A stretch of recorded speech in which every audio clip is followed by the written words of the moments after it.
integral wire في 4 points بيقول لي calculate the direction of the magnetic flux at each point منهم given ان هم equidistant من الوايرز. انا الموضوع بسيط جدا، انا همسك كده الواير الاولاني ده، الكرنت اللي فوق يبقى هنا بيطلع فيلد ان، الناحيه الثانيه بيطلع فيلد ايه؟ اوت. يبقى هنا ان وهنا كمان ان، هنا هيطلع اوت، هنا هيطلع اوت. بالنسبه للواير الثاني كرنت كده يبقى هنا يطلع ان وفوق هيطلع ايه؟ يبقى هنا ان وان، انما هنا اوت واوت. لو جيت عند بوينت زي بي الاثنين اوت يبقى الدايركشن بتاع الريزلتنت اكيد اوت، صح؟ عند بوينت عند دي الاثنين ان يبقى الريزلتنت اكيد انورد. انما بوينت زي A او C واحد ان وواحد اوت على حسب الاكبر، لو الاكبر هو الان يبقى التوتال ان، لو الاكبر هو الاوت يبقى التوتال اوت، لو الاثنين قد بعض يبقى زيرو. هنا الاثنين قد بعض ليه؟ الكرنت والكرنت قد بعض، وادانا جيفن في المساله قال لي ان هم ايكوي ديستانس من الوايرز، يعني الديستانس دي قد الديستانس دي، يبقى نفس الكرنت ونفس الديستانس يبقى نفس الفلكس، يبقى معنى كده ديت هتبقى زيرو مالهاش دايركشن. بس هو طبعا مش عايز اي حاجه، مش عايز اي حاجه هنا غير ان انا اقول ان دول بزيرو دوت اوتورد، سي دوت زيرو inward. C.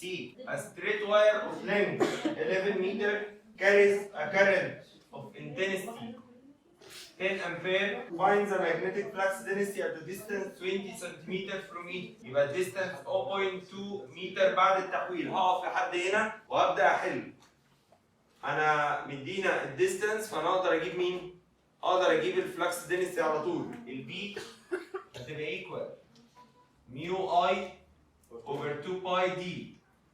الميو اللي هي 4 باي تايمز 10 باور نيجاتيف 7، الاي ب 10 اوفر 2 باي، الديستانس ب 0.2، فالبي هتبقى ايكوال 10 باور نيجاتيف 5 تسلا. فيها مشكلة؟ حلو. بعد كده بيقول لي لو الواير دوت if it is turned to form a coil of radius 7 cm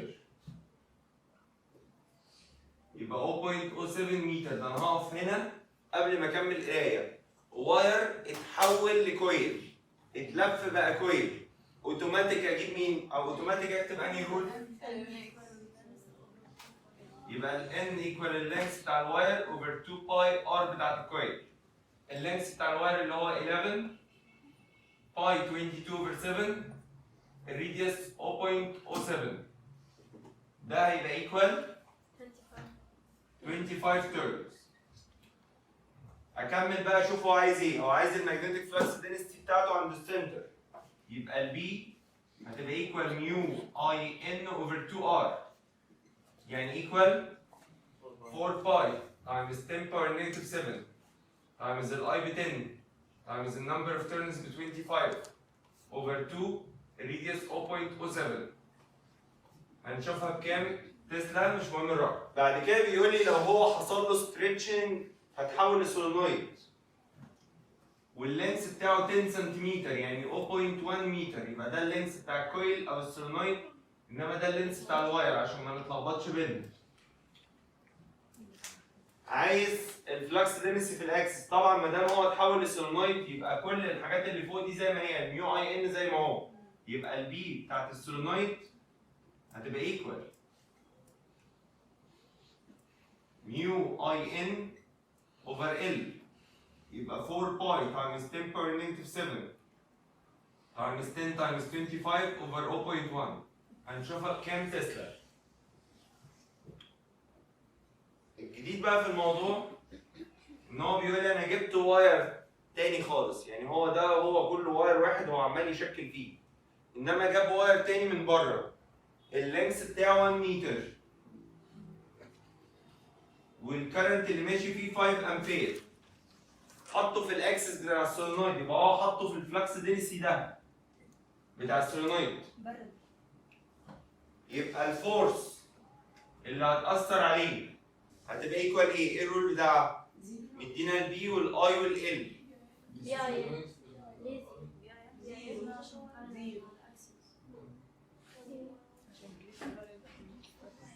انا بقالي 5 سنين بشرح المسألة دي، اول مرة الاقي في جروب حد يقول لي زيرو على طول، لان هو محطوط في اكسس بتاع السولينويد. ما دام في الاكسس بتاع السولينويد يبقى هو بارل للفيلد، مش السولينويد بيطلع الفيلد بارل للاكسس بتاعه، يبقى انا كده حاطط الواير بارل مع الاكسس، يبقى كده الفورس بايه؟ بزيرو. في possibility اصلا هو ما يبقاش بزيرو لو مش محطوط بارل. طب انا عرفت ازاي ان هو بارل؟ بقول لك محطوط على الاكسس. ما هو ما دام محطوط على الاكسس يبقى هو بارل للفلكس، لان السولينويد بيطلع الفلكس بارل للاكسس بتاعه. وكان في جيف ريزون كنا حالينه كده، كان بيقول لي عندي واير محطوط في الاكسس بتاع السولينويد وما تاثرش الفورس ليه؟ عشان هو في الاكسس بيبقى بارل.